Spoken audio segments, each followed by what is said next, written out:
Hello, everybody, and welcome to Weird World, where I find different interesting articles from around the world and give them to you so you can be able to be amused and or educated by them. All right, here we are with this gentleman. Women pay me to teach them how to give great, yeah, and their boyfriends thank me. Over the past 20 years, I've taught women and a few men how to give the world's best you know what, while also becoming self empowered and having a blast. Well, trust me, all men want you to be able to have fun while doing it. So, well, good morning, class. Welcome to B's and J's 101. Please get out your zucchinis, put on your knee pads, and let's get started. Today's instructor, me, is the last person you look at on the street and think, wow, there's a B and J champion. Even I find my story hard to swallow. Uh, uh, uh. Whenever I've called my classes over the past 20 years, whatever I've called my classes over the past 20 years, I've taught women and a few men how to give it and have fun while doing it. It started in 2002 when I was acting at a major regional theater. One night in my dressing room, I spilled the tea to two girlfriends on the crew about my previous night's hot romp. I usually mentioned how this guy gooshed that my B&J was the best I've ever had, I swear. It was a second gushing, wow, really? That night, but not his last. Truth, I'm really skeptical of claims like that. When the guy's getting vacuumed, he'll say practically anything. He'll speak in tongues as long as you keep using yours. True. Because the guy just doesn't want you to stop. Even if you aren't that good at it, he still doesn't want you to stop. Still, the percentage of guys who have repeatedly sworn surprises even me.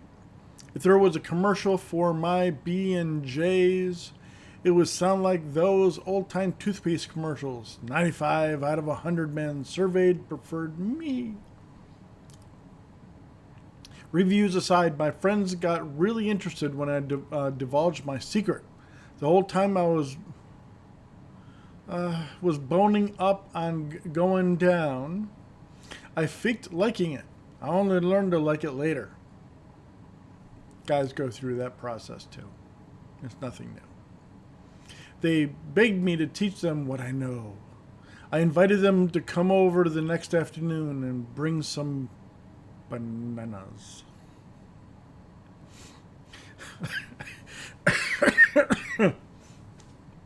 Wow. Suddenly I realize if I'm going to teach them what I know, I have to reveal I'll have to reveal way TMI about my triple X sex life. I'm not an accidental sexpert. I've been a very intentional free goer starting in my 40s. Starting in your 40s? It's how I counterbalanced the totally screwed up romps of a wasteland in my first 30 years. Growing up interested in the same sex, in the 1960s, rural Indiana, yeah, that wasn't going to be fun. I was sex phobic, inexperienced, self armored, with excessive weight, extremely lonely, and deeply unhappy. That part of normal growing up, where you go through all the awkward stages of dating and romping discovery, never had it. I realized I had a lot to learn to become the kind of confident, out, proud, Rumpus man I would wanted to be. I take uh, I take an erotic bodywork class in Chicago precisely because it terrifies me. 25 strangers trading genital massage and five strangers trading um, lower massages and full body pleasures cringeworthy. But the reality, inevitable joy and involuntary tears. Mourning the pleasure I've denied myself all these years. I'm reborn. It's my first lesson and one of my life's guiding mantras. My greatest growth almost always lies in the direction of my deepest fears. That one's kind of cool. In my first 30 years were like the 5 stages of grief. Denial, anger, bargaining, depression, and acceptance. Then I proclaim in a 6th stage for the rest of my life. Celebration. Wow. I can't keep living in Indianapolis where promiscuous means you're having rumpus times I wish I was having. Or you're having the rumpiness I won't let myself have, so you shouldn't have it either. Not a safe place to spread my wings or my lower parts. Friends thought I was moving to New York City to pursue performing, and I did. But the real reason I needed uh, a finishing school, a place to pursue my doctorate in me. I live approximately in Hell's Kitchen, a block from Times Square. It's a secret to my rompus life. Location, location, location. I kill me. I practice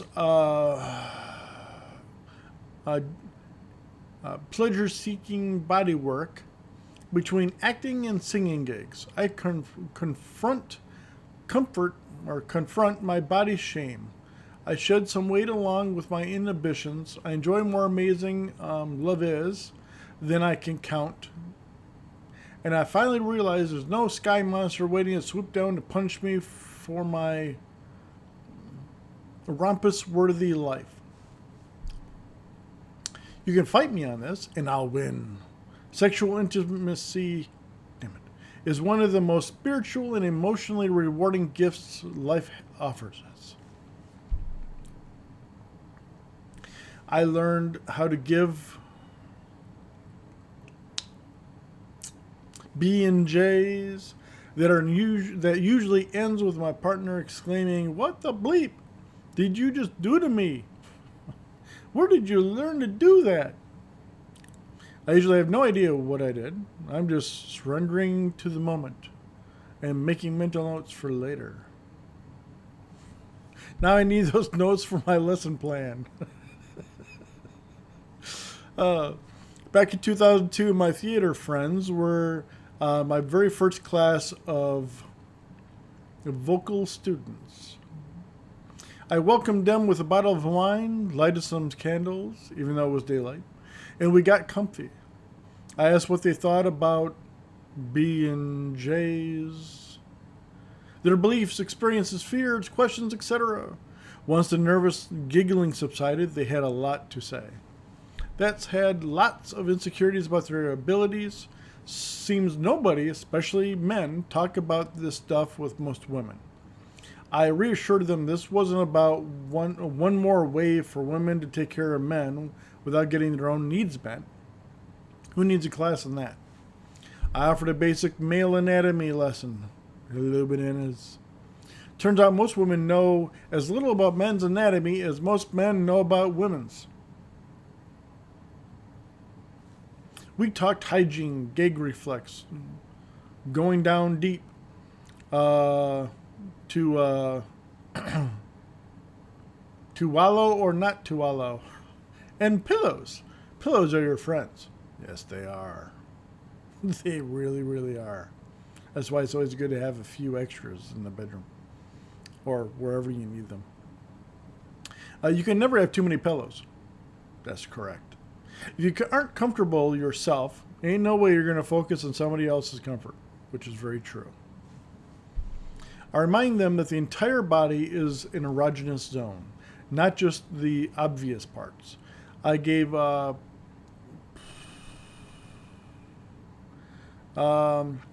massage, a deep dive. See what I did there? Yeah, I can't say that. And discuss how to really create sensual fireworks. I related what it is like to be on the receiving end, how intimate and vulnerable it is for a man, and the power that women possess in that scenario. Well, you got that one right. If you can trust them enough to let go. I shared my favorite tips and tricks, both physical and mental. We talked about power exchange and role play. My Gestalt training, my lovers, and my bodywork clients have taught me that rompousness is one of the richest playgrounds for self-discovery. I was painfully frank about my own experiences. I proudly claimed my own promiscuity, rampant whatever I wantedness, sexual power, and I gave my students a safe place to claim theirs. I suspected they wanted permission, but it wasn't mine to give. I urged them to give themselves any permission they needed. We shared sexual fantasies, and I cheered them on. Most important, I listened. I gently encouraged my students to initiate the same kind of talk with their boyfriends. And you can't have truly great sexual without great communication.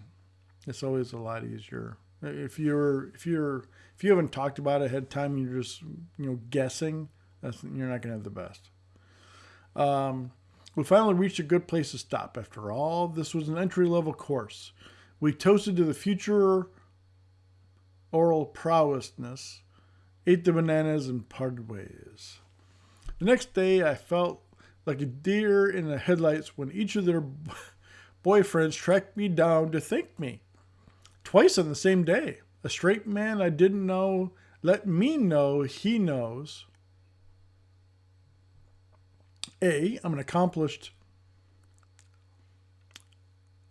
B&J's expert. And B, his girlfriend and I have discussed their rumpus life. And now I knew that what they were up to last night. I was speechless and proud. I racked my brain to imagine what Miss Manners would advise the protocol for concluding this conversation. Those encounters perfectly illustrate why I continue to teach these classes, why I choose to walk this awkward, vulnerable, edgy space, risking judgment to declare what I know. Everyone deserves this joy and freedom and deep communion.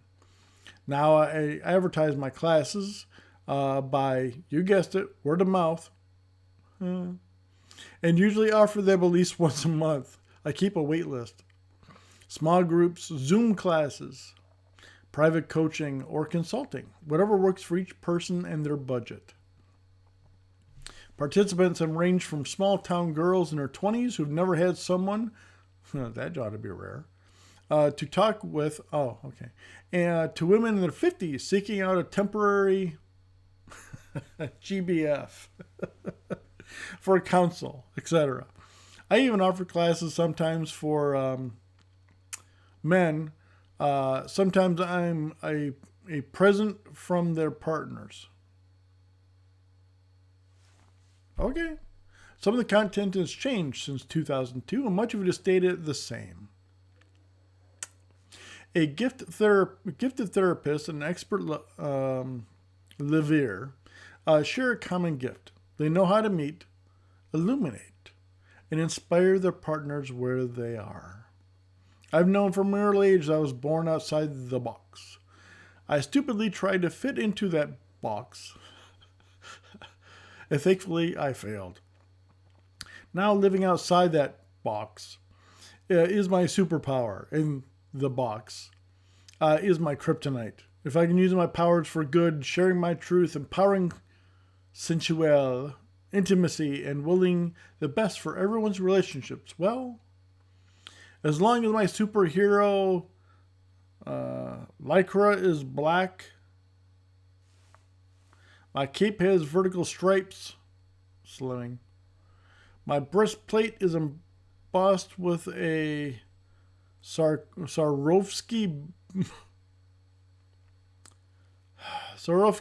banana, and I have matching knee pads. Oh my. I am ready to be of service.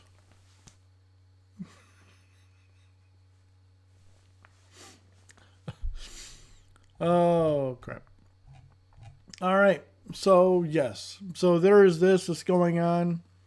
Like I said, there's, for bring to you guys and some of it, the very best of the weird and the interesting, and some things you just might find entertaining and interesting to know. All right, guys. Like, share, and comment below. Let me know what you think. All right, guys. You guys have a great one. Talk to you later. Bye-bye.